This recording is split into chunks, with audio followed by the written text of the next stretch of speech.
Hello, hello, and welcome back to the Kindred Kitchen. I am Pam, and V is behind the camera today. Hello. And we are the Kindred Vegans. Today we are going to be talking about wheat berries, which I'm not sure as many people eat these like you do rice, but I know our family does. So if you have ever tried wheat berries as wheat berries, not to grind them for flour, which I've done that too, but if you've ever tried them in place of like rice or polenta or quinoa, leave us a comment down below, give us that thumbs up, because we would love to know how many people here actually cook wheat berries. Okay, so wheat berries, this is what they look like. Let me show you. And they come in all different varieties, red and winter red, summer red. You can get different wheat berries, and I've tried several, and I know that at my local grocery store you can get these in the bulk section, which is why I have them in a canning jar, because I got them in bulk. So check out your local grocery store or the health food store. This is a cup of wheat berries right here. And I know that there are people that are allergic to wheat, but if you are not, this is a way that you can use wheat in its natural state. You know, we always talk about how we want to stay away from the processed foods like bread and cake and pastas and cupcakes and cookies and all those things that contain wheat, but you can still eat wheat. You shouldn't stay away from wheat as a whole bulk item, and this is a good way to do it in its natural state. Well, it's a little process. They do take off the hull, but yeah, and it's really good. So this is just a cup that I have strained it. I have picked out any of the fibers that were in there from the plant, and then I just washed it, you know, because like V says, you never know who's touched your wheat, who's touched your rice.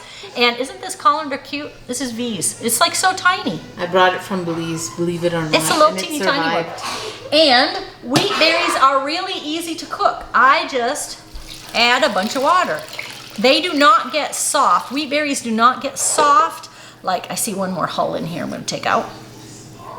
They do not get soft like a rice does. It can get really soft. They still have a little bite to them. And I love wheat berries in a Buddha bowl or a salad. They add a little bit of crunch and a texture to it. So we are going to put this on high, bring it up to a boil. You don't put salt in it or anything? I do not put anything in it. Here's another hull right here. See?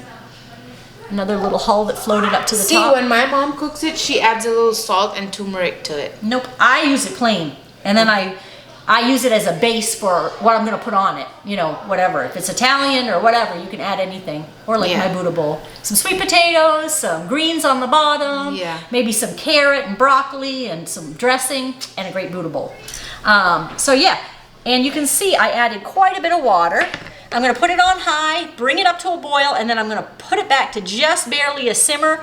And wheat berries do take a while to cook. So this is probably going to take about 25 to 30 minutes to cook, and then it'll be ready to eat. We'll just strain it out and eat it. Now you can pre-soak. I'm here at V's today, that's so I did not pre-soak these, but that's fine. They'll just take a little bit longer to cook. But if I'm at home, I'll soak them like the night before and use them the next day, or I'll put boiling water on them and a couple hours before and just let them soak. But you know, it's not going to affect the outcome at all. So we're just going to put these on, and then we will be back with the finished product. Okay, we are back, and these are done. But before I show you the final product, I want you to go down below here and hit that little subscribe button and the notification bell so you know every time we come out with a new video. And now let me show you what it looks like all cooked up. All I did was strain this out, and you can see the steam. It's hot. There's a few in here that are starting to split. See right here, like this one, they're starting to split. And they're nice and puffed up and nice. They don't stick together like rice does. You know, they're like a separate, they don't have, I was gonna say they don't have that gluten, but rice doesn't and wheat does, but they're not gonna stick together. Oh, there's another little bit of a hole right there, I see. But I use this for everything that I would use rice for. So if any of these dishes that V is making, the masalas and everything, you could put this in there instead of rice if you would like, just to give a little bit of a variety to your meals. But this also makes a great breakfast. In the morning, I have it cold, drizzle a little bit of maple syrup, some cinnamon, and then you could add a little bit of vanilla if you wanted to, and just have a little tiny bit of plant milk, and then pair that up with a cucumber, and that would make a nice breakfast. My mom also makes this. She puts tomatoes, cucumbers, cilantro, and onions, and salt, pepper, and some lemon. Yeah, And- that would be good. Yeah. Yeah. And you could do it. We've done a quinoa salad. You'll find that here on our channel. Mm-hmm. I think this would be good as well as the quinoa. You could replace the quinoa with this, and that would be great in, you know, that kind of a salad. And we have a pretty good breakfast idea with it too. Yeah. On the channel. And this, yeah, we do. And now I forgot what I was going to say, V. Sorry. That's okay. But it is a great dish. Oh, Buddha bowls. Like I said, they add that little bit of crunch with the greens and everything. It is awesome. So I'm just going to put a little bit in a bowl here so you can see. Nice and like little pearls. Aren't they just great? And that's what it looks like.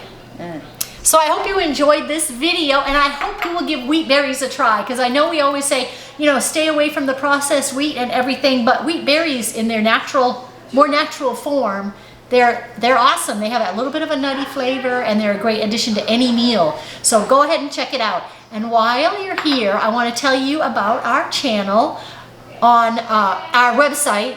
It is kindredvegans.com, and you can sign up for our newsletter there, and also make sure you go follow us on Instagram. We have our own Instagram page. We're KVegans on Instagram, and we share everything that we eat over there. And we will see you next Wednesday. Bye for now.